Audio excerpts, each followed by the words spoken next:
Assalamualaikum warahmatullahi wabarakatuh. Selamat pagi, siang, sore, atau malam. Yang terhormat kepada Bapak Dr. Wirmi Eka Putra, SE MSc KQNR, selaku dosen pengampu mata kuliah akuntansi syariah. Kenalkan, saya Damari Prasetyo dengan NIM C1C022625, selaku mahasiswa pengampu pada mata kuliah akuntansi syariah. Nah, baik, di sini saya akan membawakan atau memaparkan sebuah materi dengan judul Sejarah dan Pemikiran Akuntansi.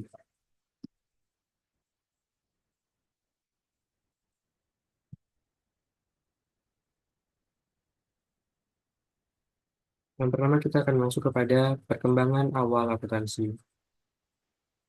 Akuntansi dalam Islam itu merupakan sebuah alat ataupun tools untuk melaksanakan perintah yang diperintahkan oleh Allah Subhanahu wa taala seperti dalam Quran surat 2 pada ayat 282, yaitu untuk melakukan pencatatan dalam melakukan transaksi usaha. Nah, implikasi lebih jauh itu adalah untuk keperluan terhadap suatu sistem pencatatan terhadap sebuah sistem pencatatan tentang hak dan kewajiban pelaporan yang terpadu dan komprehensif. Nah, yang berikutnya kita akan masuk kepada sejarah akuntansi konvensional. Nah, akuntansi konvensional ini sudah ada sejak pada zaman dahulu, yaitu telah diterapkan oleh keluarga. Nah, keluarga itu sudah memiliki perhitungan sendiri untuk mencatat makanan dan pakaian mengenai konsep nilai dan sistem moneter. Nah, bukti pencatatan akuntansi itu ditemukan pada kerajaan Babilonia, Firaun Mesir, dan pada di Hammurabi, termasuk kepingan pencatatan di ya, Kira Utara. Nah, untuk tokohnya itu Luca Pacioli dianggap sebagai bapak akuntansi modern, di mana dia menemukan konsep persamaan akuntansi pertama kali pada tahun 1494, yang tercatat dalam bukunya Summa de Arithmetica Geometri et Professionalita, yang mencakup penjelasan mengenai buku besar, aset, modal, utang, pendapatan, dan beban. Juga memperkenalkan ayat jurnal penutup dan neraca saldo. Nah, meskipun Luca Pacioli itu dianggap sebagai penemu double entry bookkeeping system, namun sistem ini telah ada sejak zaman perdagangan Venice dan Genoa pada awal abad ke-13 Masehi. Nah, pada tahun 1340, bendahara kota Mesir, atau dulu disebut Masri, sudah menggunakan pencatatan double entry. Nah, peradaban masyarakat Arab pada masa itu juga tidak hanya maju dalam aspek ekonomi, perdagangan, namun juga maju dalam ilmu pengetahuan seperti aljabar, logaritma, kedokteran, kimia, dan juga ilmu ekonomi tentunya. Nah, teori akuntansi konvensional ini diungkapkan secara verbal dan matematis, dimulai dari abstraksi dalam pikiran manusia. Perumusan teori melibatkan hubungan antara abstraksi dengan praktik akuntansi untuk meningkatkan manfaatnya. Kriteria kebenaran teori akuntansi termasuk dogmatik basis, self-evidence basis, dan scientific basis. Nah, teori akuntansi konvensional ini sangat tergantung pada realitas praktik akuntansi dengan perumusan teori yang berusaha menarik kesimpulan umum dari observasi praktik akuntansi. Nah, metode perumusan teori yang umum digunakan adalah proses induksi, yang tetap terikat erat dengan proses deduktif. Ahmed Balokoy itu menjelaskan bahwa perumusan teori akuntansi konvensional itu pada umumnya menggunakan metode deskriptif. Metode deskriptif ini muncul karena adanya keyakinan bahwa akuntansi itu dianggap sebagai seni yang tidak dapat dirumuskan. Nah, berikutnya kita akan masuk pada sejarah akuntansi. Seperti yang tadi telah dijelaskan, akuntansi ini telah digunakan sejak zaman dahulu, yaitu dibuktikan dengan eh, adanya keluarga itu memiliki perhitungan seperti untuk perhitungan makanan, persediaan, ataupun pakaian. Nah, pencatatan akuntansi ini terbukti dari kerajaan Babilonia tadi pada zaman Fir'aun Mesir sampai dengan pencatatan di Ebla yaitu pada Asia Utara. Nah, pada abad ke-13 itu kontribusi terbesar itu ada pada ilmu Muslim pada masanya, termasuk pada penemuan angka nol dan juga konsep perhitungan desimal yang mempengaruhi perkembangan ilmu pengetahuan bukan hanya di Jazirah Arab ataupun Eropa, tapi juga di seluruh dunia. Dan transformasi ilmu pengetahuan dari masyarakat Arab dengan pusat perdagangan internasional di kota-kotanya, di kota-kota besarnya seperti di Kairo, Damsyik, Baghdad, itu menyebarkan kebudayaan dan teknologi Muslim ke Eropa. Nah, sejarah awalnya akuntansi itu dimulai dengan pengenalan hitungan uang dan penggunaan catatan. Dengan tonggak sebenarnya itu terjadi pada tahun 1498 dengan buku yang dikarang atau terjemahkan oleh Luca Pacioli yang tadi sudah disebutkan. Nah, perkembangan akuntansi syariah,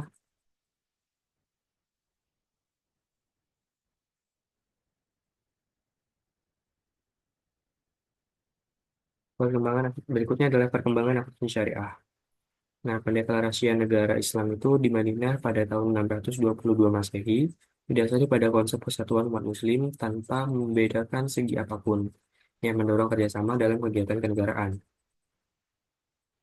Kemudian kekurangan pemasukan dan pengeluaran pada negara yang baru dibentuk tersebut itu membuat Rasulullah bertindak sebagai kepala negara, ketua Mahkamah Agung, mufti besar, panglima perang tertinggi, dan juga penanggung jawab administrasi negara.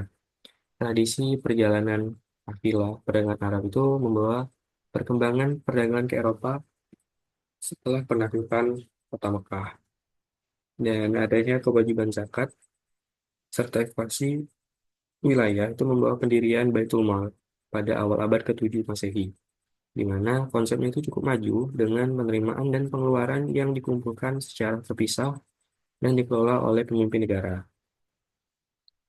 Pengelolaan Baitul Mal meskipun sederhana, namun Rasulullah memilih petugas Kodim, sekretaris, dan pencatatan administrasi pemerintah yang terbagi dalam 4 tugas, termasuk sekretaris pencatatan, sekretaris hubungan, dan pencatatan tanah, ataupun sekretaris perjanjian, dan juga sekretaris peperangan. Nah, perkembangan akuntansi pada zaman kekhalifahan itu, ya, pertama pada pemerintahan Abu Bakar As-Siddiq, pengelolaan Baitul Mal itu masih sederhana, dengan pemasukan dan juga pengeluaran yang seimbang tanpa sisa yang signifikan. Nah, itu adalah cara pencatatan yang diterapkan atau yang ada pada zaman kekhalifahan Abu Bakar As-Siddiq. Berikutnya, pada masa kekhalifahan Umar bin Khattab, itu membawa atau adanya perubahan yang lumayan signifikan dengan adanya usulan istilah diwan. Nah, diwan ini digunakan untuk pencatatan pemasukan dan juga diwan ini digunakan untuk pencatatan pemasukan dan juga pengeluaran. Nah, dengan membentuk daftar dewan dan juga tugas yang terbagi secara baik. Nah, yang berikutnya itu pada zaman Khalifah Ali, Baitul Mal itu berkembang lebih pesat lagi dengan sistem administrasi yang semakin membaik, sehingga menghasilkan surplus yang dapat dibagikan sesuai dengan tuntunan yang telah diajarkan oleh Rasulullah SAW. Nah, berikutnya adalah prosedur dan juga istilah yang digunakan pelaksanaan akuntansi pada negara Islam, terutama itu dipacu oleh kewajiban zakat. Al-Menyendiri pada tahun 1363 Masehi mencatat praktik akuntansi pemerintah selama dinasti Khan II dalam risalah Falakiyah Kitabus Sikayat. Sistem akuntansi negara Islam itu pertama kali dilakukan oleh Al-Khawarizmi pada tahun 1706. Ini teralat dilakukan oleh Al-Khawarizmi pada tahun 976 Masehi, yaitu terdapat 7 aspek khusus dalam sistem akuntansi Islam, seperti dijelaskan oleh Al-Khawarizmi dan Al-Mazandari. yaitu sistem akuntansi untuk kebutuhan hidup, sistem akuntansi untuk konstruksi, fokus pada proyek pembangunan, sistem akuntansi untuk pertanian yang berbasis non-moneter, sistem akuntansi gudang yang mencatat pembelian barang negara,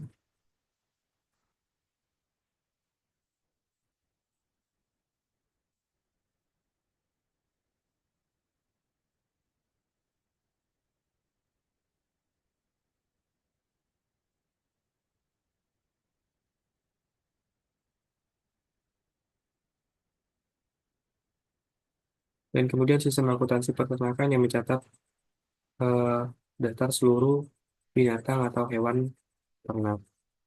Nah, yang terakhir yaitu sistem akuntansi perbendaharaan yang mencatat penerimaan dan juga pengeluaran harian baik dalam nilai uang maupun barang yang masuk ataupun keluar. Nah, prosedur akuntansi negara Islam ini melibatkan beberapa langkah, termasuk pencatatan transaksi setelah terjadi, pengelompokan transaksi, pencatatan penerimaan dan pengeluaran, pembayaran dicatat dengan kejelasan memadai, pencatatan dengan hati-hati tanpa jarak penulisan, dan lain sebagainya. Selain itu juga, laporan harus disusun setiap bulan dan tahun, kemudian diperiksa dan dibandingkan dengan tahun sebelumnya, yang akhirnya akan disimpan di Diwan atau mungkin bisa kita sebut sebagai arsip. Nah, fungsi dan peran Al-Quran dalam perkembangan ilmu pengetahuan terkait akuntansi ini eh, pada sistem pencatatan di zaman dinasti Abbasiyah pada tahun 750 Masehi sampai dengan 1258 Masehi itu telah menciptakan kemajuan yang sangat signifikan, yaitu pada kurun waktu yang hampir bersamaan Eropa itu mengalami masa The Dark Ages. Dan Luca Pacioli, seorang ilmuwan dan pengajar di beberapa universitas di Italia, itu memperoleh pengaruh dari pemikiran dan karya ilmuwan Muslim atau Arab, seperti yang dijelaskan dalam bukunya oleh Alfred Liber yang dikeluarkan pada tahun 1968. Nah, Luca Pacioli ini menarik perhatian dan eh, ketertarikannya pada angka dan juga bahasa Arab. Dia belajar dari ahli matematika seperti Alberti yang mempelajari pemikir Arab. Terbukti bahwa terbukti pada sejak tahun 1202 Masehi, buku-buku ilmuwan Muslim atau Arab itu telah diterjemahkan ke dalam bahasa Eropa, seperti yang dilakukan oleh Leonardo Fibonacci di Pisa pada tahun 1429 Masehi. Penggunaan angka Arab itu dilarang di pemerintahan Italia, namun Luca Pacioli tetap tertarik dan belajar dari temannya, yang seorang pedagang yang sering berpergian ke Afrika Utara dan juga Konstantinopel.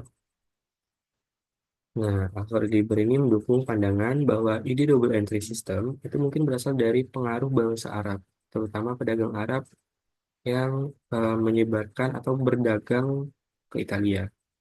Luca Pacioli juga menyatakan bahwa setiap transaksi itu harus dicatat dengan baik dan benar, mencatat dua kali di sisi kredit dan debit yang mungkin diilhami atau didasari oleh cara bangsa Arab dalam mencatat transaksi yang dimulai dari kanan. Nah, meskipun pembuktian untuk lebih lanjutnya itu memerlukan penelitian sejarah yang sangat-sangat lebih dalam dan juga terperinci. Para ilmuwan Muslim pada saat ini tetap berupaya untuk mencari bukti yang otentik untuk menunjukkan keasliannya. Perlu dicatat bahwa bukti otentik di zaman dinasti Abbasiyah mungkin telah hilang karena adanya perang yang berkecamuk pada saat itu. Namun hubungan antara akuntansi modern dan akuntansi Islam mencakup pengaruh signifikan seperti terjemahan buku dan penerapan sistem-sistemnya. Oke, baik.